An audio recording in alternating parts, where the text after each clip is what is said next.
I think leadership is a skill and you have to practice it and stretch yourself.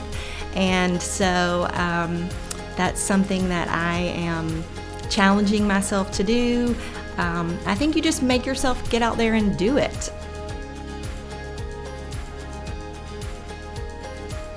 Hi, I'm Tiffany Heitzman, your host of Building Community Podcast. And today I'm joined by Laura Damski of Legacy Homes of Georgia, who also happens to be our president this year for our Home Builders Association, and only our second female in 70 years. So welcome, Laura. Thank you, Tiffany. I'm excited to be here. Well, we're glad to have you. I know this isn't really mine or your thing. This is something new for us. So, tell me a little bit about yourself and your business.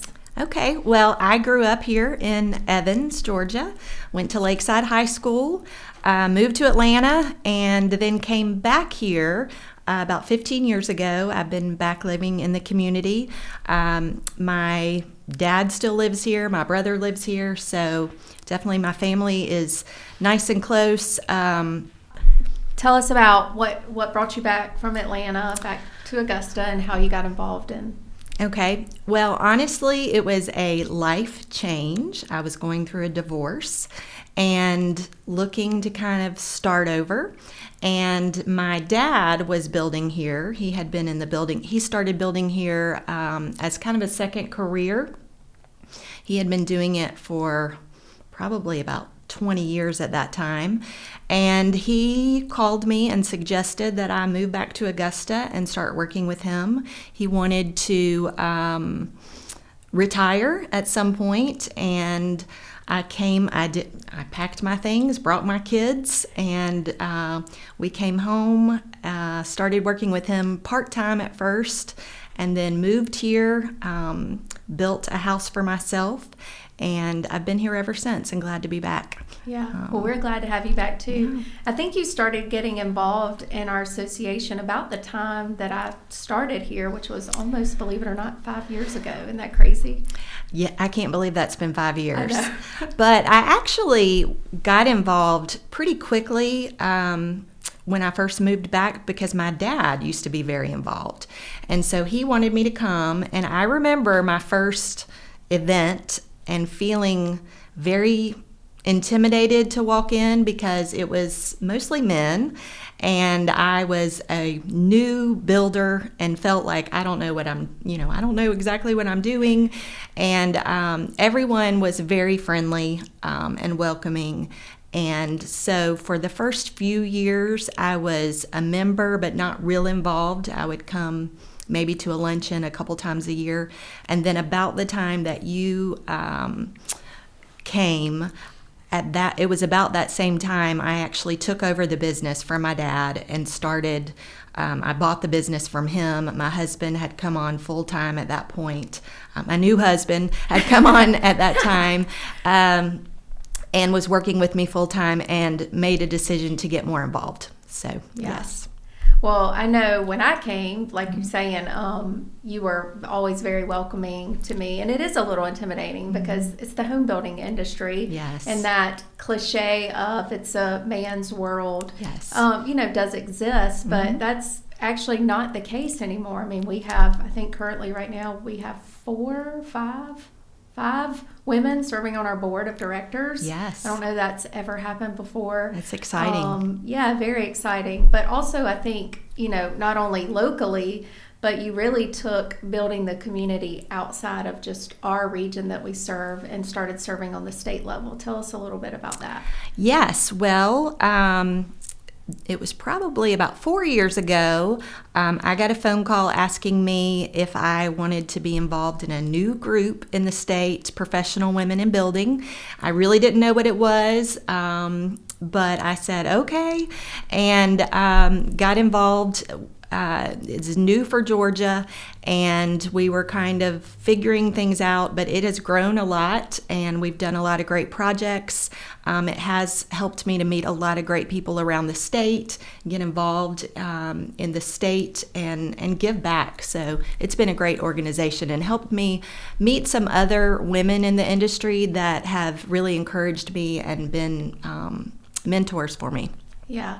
And I think it goes right along with our theme of building community. It's not just about, we don't just build the houses that you live in and living in a community, but we actually, the community outreach that our, not only our association, but this PWB group does. I mean, they are, when I say they are invested in the community, they truly are and are doing a lot of things. So tell us about the Blessing Box project that y'all been doing. So right now, the Professional Women in Building, we've been working about the past year on blessing boxes. These are boxes around the CSRA that we have them around churches, schools. There's one outside here, the Builders Association, and we help keep them stocked with things that people in the community might need, canned goods, toiletries, and people can just come take what they need. We also have some that are like little libraries, and we've put books for kids, and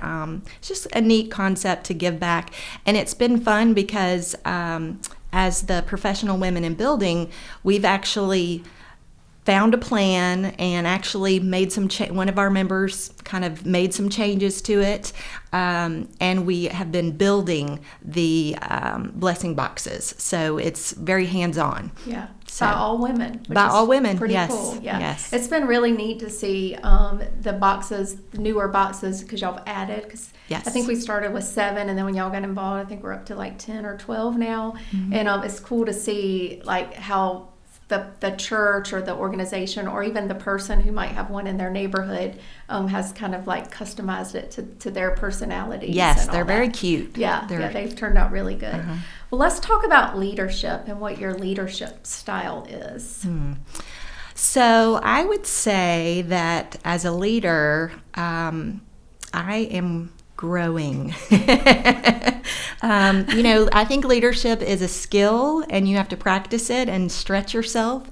And so that's something that I am challenging myself to do. I think you just make yourself get out there and do it.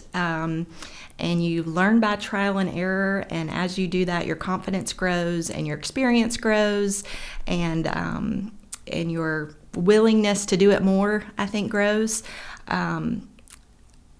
It's been important to me as a female builder to, put myself out there maybe more than I'm comfortable with, just to show people, girls and other women, that, this is a great career. And it's something that we need more. We need more people in general, but we need more women. Yeah, I agree. I remember when I took this job, I was like, I know nothing about the home building industry. And I remember a great mentor of mine who had been in the industry for a long time said, well, you can learn it. Right. And so just talking about like learning and all the things I've learned that I never thought I would need to know or want to know.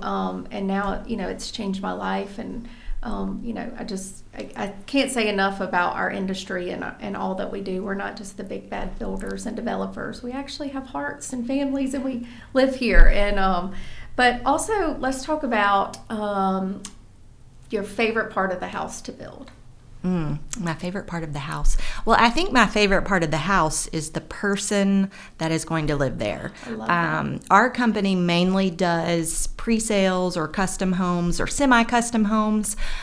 So we work pretty closely with most of our buyers. And I just really enjoy getting to know them and finding out what's important to them. And we actually, yesterday, we had a walkthrough with a lady that we've been building for, and it's her dream home, and she was so excited. And there were she's very sentimental, and there's a lot of sentimental touches that she wanted and just unique things that we were able to do for her. And to see all of that actually come to life and become reality, from her vision to reality, and just the joy that it brings her, makes it very meaningful and rewarding to me. So I enjoy that part of it, I think. I love that, because everybody's different. I mean, even when I built my house 6 years ago, I thought, oh, I need this and this and this. Right. And then I realized, like, I didn't really need that. I would have shoulda, coulda, woulda, had these other things. So really when you being more of, like you said, like a custom builder, when you really get in there and know the person's. Well, and there's so many decisions that have to be made. It's overwhelming. And so I have built a couple of houses for myself now, and so I've been on that side of it, and then I do it day in and day out, so it doesn't feel quite as overwhelming to me, and I think it's helpful to them to have me along their side to kind of guide them and reassure them, help them just take it day by day. You mentioned your husband earlier, Craig, yes. who we all love. Craig's great, and he's always helping hand and muscles when we need him for something we're doing around the association. So he's kind of like the first man of our association right now. He probably didn't know that yet. But talk about like working together with your spouse and like how you're able to juggle, because I'm sure there's times where you probably need to shut work down, and so how do you balance that? Balance. We are still figuring that out, still growing Work into in that. But, we have gotten a lot better over the years. It has been challenging at times working together. We are not together all day. We each have our roles. He really is out on the job sites, checking on the progress, dealing with the subcontractors.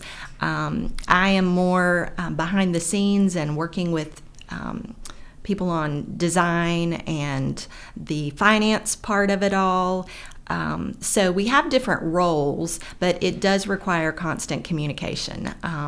And we've gotten better at it, but we've had some speed bumps along the way. Haven't we all? Yes. That's just life, though. Yeah. But, you figure out a way how to work through those. And, yes. We have to remind each other sometimes that we're on the same team. Really? No. I always just say, I'm right, and just do what I say. I know. Maybe one day he'll learn that, but he's still growing too. Yeah, right. So what is something you would tell, let's say, a senior in high school or someone in college that is considering the home building construction industry? What advice would you give them? I would say that it's a great field. It is growing. There is a huge need, especially for people in the trades. That would be if I could go back and do it again, I would probably become an electrician or a plumber. I mean, that's just such a great field. There's such a need there. What I do as a home builder, I would say, is more overall project management and dealing with the people. And I mean, it takes a lot of knowledge and skill as well, but it's not quite as specialized. But there is just such a huge need for the trades. I think that, getting that license in one of those trades, your career is set. You have so many options. You can go anywhere. And I think getting some experience is a good idea. Finding out, get some on the, we all need the apprentices or internships. We have those in the building industry, and that really lets you see what it's all about. So I think experience and focusing on one of those trades would be what I would recommend to my children if they listen to me. Right. I agree with you, and I think too, thinking about like technology, and that's driving it's driving all industries, but I think one thing AI is never going to be able to build a home or plumb or run wiring, I don't think in our lifetime. And so those skills, are always going to be needed. We're always going to need someone to come and fix our toilets or unclog our bathtub or those things. So I think that's great advice. And I think too, don't be afraid. Just because it's not the norm, I think put yourself out there, because 15 years ago when you decided to get in the home building, it wasn't the norm. Oh, no. Even 15 years ago. But now, it's not as unusual. And I really love that women are jumping in feet first and doing great work. Y'all build beautiful homes, and that was led by you. And then carrying the legacy of your dad, I'm sure that was important to you as well. Yes. Yeah. I think one of the skills you need as a home builder is the willingness and the ability to solve problems, because in a big project like that, you're going to have problems that pop up, and just being able to be resourceful and get out there and, how do we figure out how to fix this, how to solve this and make it work for everyone involved. It's always different every day. You'll never be bored. Yeah, that is true. Even in my role, I'm never bored. There's always something to do. So, Laura, let's talk about your year as president. Okay. And I'd love to talk about maybe something that is important to you this year to focus on, or something that you want to achieve. What are your thoughts?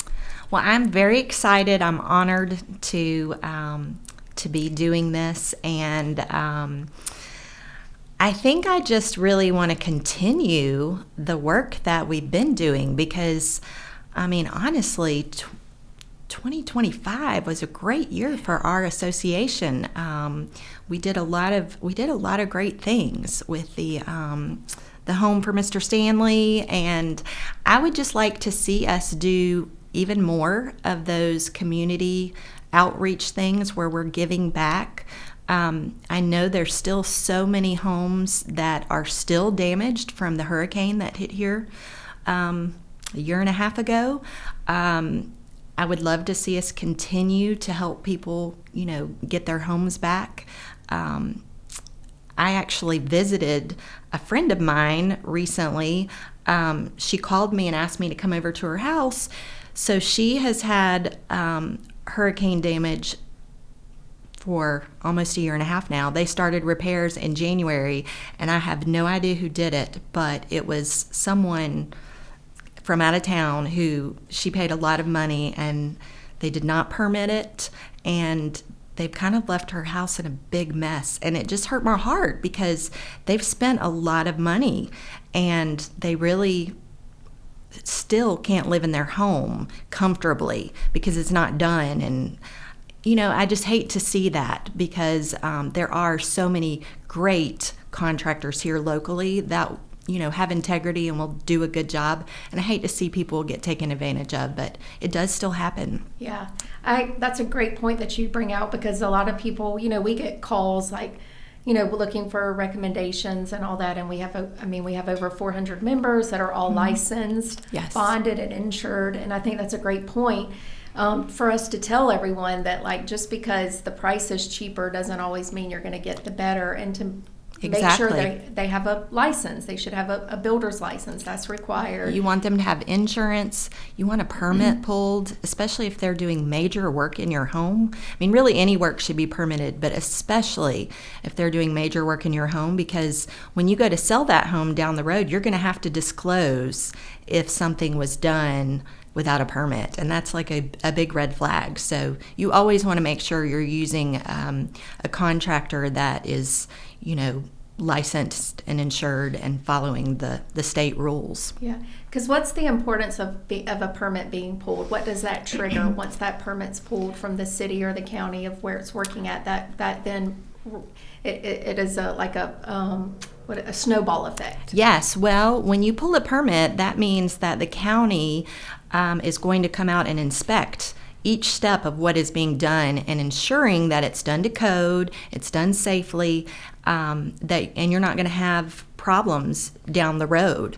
It's just making sure that things are done correctly and to code, and you have an outside person coming in looking at that. Yeah, very good. Important to pull your permits when you Yes. have work done on your house. Yes. So we are going to end the podcast with a quick little rapid. I'm just going to shoot some questions at you, and the first answer that pops in your head. Okay. So, coffee or tea? Coffee. Okay. On your busiest day when you need a pick-me-up, what's your coffee order? Mm-hmm. Well, I make my coffee at home, Okay. but it's a big cup. She has it with down lots here of creamer. somewhere. Okay, lots of creamer, the key word. Early bird or night owl? Oh, I'm an early bird. Yep, me too. I'm in bed by like 8 o'clock at night. Same. Favorite TV show you're watching right now? Ooh, right now? I don't watch a lot of TV. Okay. We just watched The Beast and Me, I think is what it's called, and it was pretty good. Okay. Claire like Danes. a thriller, like It was kind of like that, okay. yeah. Okay, that will not be on my list because I'm a scaredy cat. Favorite music, type of music or song? Favorite music?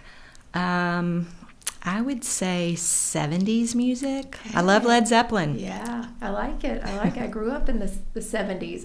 I agree with you.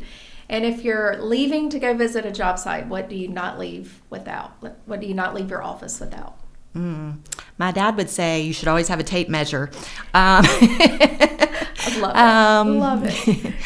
Yeah, I would say for me personally, though, because I don't always have a tape measure, I always have one in my car at least, but the right shoes. If you're going on a job site, you want to have the right shoes on. No heels. Yeah. No sandals or flip-flops. Yeah. Now, when you say right shoes, are you like a boots girl, or are you more of like athletic shoe type I'm usually girl? athletic shoes. Yeah. Me too. So, Laura, before we leave today, tell us why you're building the community. Well, because I live in this community, I grew up here, my family lives here, my children live here, and I want it to always be the great, safe, wonderful community that it is today.